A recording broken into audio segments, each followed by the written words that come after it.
Dans ce scénario ici, on montre par exemple un compte où il y a 4 licences qui sont achetées. Donc on voit manifestement qu'il y en a 3 qui sont terminées et sur les 4, il y en a encore une qui est active. Donc cette dernière licence qui est active, elle arrive bientôt à son terme puisque les gains de trading et les commissions d'équipe arrivent petit à petit. Voilà, jour après jour, les gains de trading augmentent, les commissions d'équipe arrivant.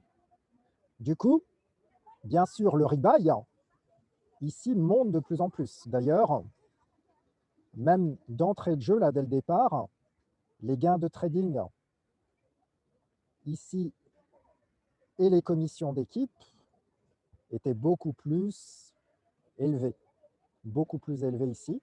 Et là, maintenant, bon, on se retrouve avec un rebuy plutôt aux alentours, allez, de 270%, hein, on va mesurer comme ça à la louche. Et maintenant, pour continuer avec notre exemple, on va rajouter un package ici, on en rachète un pour justement continuer d'avoir la possibilité de toucher les commissions d'équipe et pouvoir continuer de générer des gains de trading avant que le pack se termine. Et ici, si on regarde, voilà, on va mettre une licence beaucoup plus grande. On va acheter cette licence, peut-être 5 fois plus grande que les autres, pour bien mettre en évidence ce phénomène qu'on observe dans ce scénario. Donc voilà, on ouvre un container 3 fois plus grand que le prix de cette nouvelle licence. Donc un container beaucoup plus grand. Voilà, 3 fois celui de la licence qu'on a acheté. Et du coup, qu'est-ce qui se passe par rapport au rebuy? Cette licence ici qu'on achète ouvre également dans le compte un espace 3 fois plus grand. Et on va considérablement augmenter ici le plafond du compte. Voilà, on va exprès exagérer sur la dimension du container. Et d'un seul coup, avec cette énorme licence qu'on a achetée, eh ben, le rebuy ici, le niveau que les gains de trading des packages et des commissions d'équipe représentent par rapport à ce méga container qu'on a ouvert ici, ben, ne représente plus que, allez, peut-être quelque chose comme 90%. Qu'est-ce que je veux mettre en valeur ici? Donc déjà, premièrement, on a acheté une grosse licence, on a ouvert un gros container 3 fois plus grand que cette licence, et ce gros container 3 fois plus grand que cette licence transparaît aussi dans le plafond du compte qui est dramatiquement augmenté, et du coup, on a bien fait baisser le rebuy. Ça, c'est OK.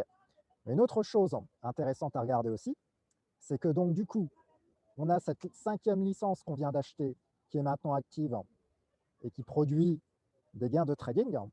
Donc voilà, des gains de trading tout frais en très petite quantité. Et sur cette 4e licence juste avant, donc la toute première qui est active après toutes celles qui sont terminées, et ben voilà, cette licence va se terminer aussi. Donc voilà, on peut le représenter. Et les commissions d'équipe, petit à petit, vont venir approvisionner le reste du container de cette nouvelle licence. Donc en parallèle, bien sûr, alors surtout la dernière licence qui était encore active, ici, ça a monté un petit peu. Et puis, les commissions d'équipe voilà, qu'on vient de compléter ici font un petit peu monter le niveau du rebuy. Et ce qu'on veut mettre en évidence ici, c'est que donc, on n'a maintenant plus qu'une licence active sur le compte, celle qu'on vient juste d'acheter, cette méga licence. Et cette dernière licence active, puisque les 4 autres sont terminées, a ouvert un container, mais qui est beaucoup plus grand que le container ouvert par les précédentes licences. Et qu'est-ce qu'on met en valeur ici? C'est que sur les 5 licences qu'on a dans le compte, même si il y en a 4 qui sont terminées et qu'on n'a qu'une licence active, ici on a quand même un rebuy qui est très petit en regard du nombre de licences terminées. Parce que logiquement, on peut se dire, tiens, s'il y a beaucoup de licences terminées, ça veut dire qu'on a rempli la plupart des containers et que bientôt, Comme on n'a plus qu'une licence, le rebuy va aller taper dans les 300%, et donc on n'a plus beaucoup d'espace pour continuer de toucher les commissions d'équipe. Et bien ça, dans l'absolu, ce n'est pas vrai, parce que ce qui va vraiment déterminer le niveau du rebuy finalement, c'est le volume du container ouvert par chacune des licences qu'on a achetées. Et le volume du container est déterminé par le volume de la licence qu'on a achetée. Et ici, si on achète une licence d'autant plus grande, eh ben, on va ouvrir un container d'autant plus grand qui va d'autant plus augmenter le plafond du compte. Et ici, quelque part, les 4 premières licences qu'on a achetées deviennent insignifiantes par rapport à la dernière qui est beaucoup plus élevée.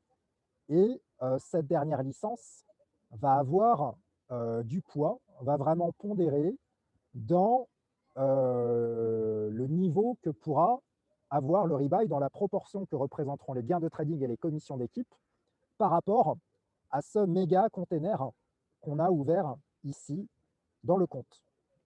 Donc, beaucoup de licences terminées, 4 sur 5, une seule licence active, 1 sur 5. Mais comme le container ouvert par cette licence est très gros en volume, alors à ce moment-là, on aura quand même un petit rebuy.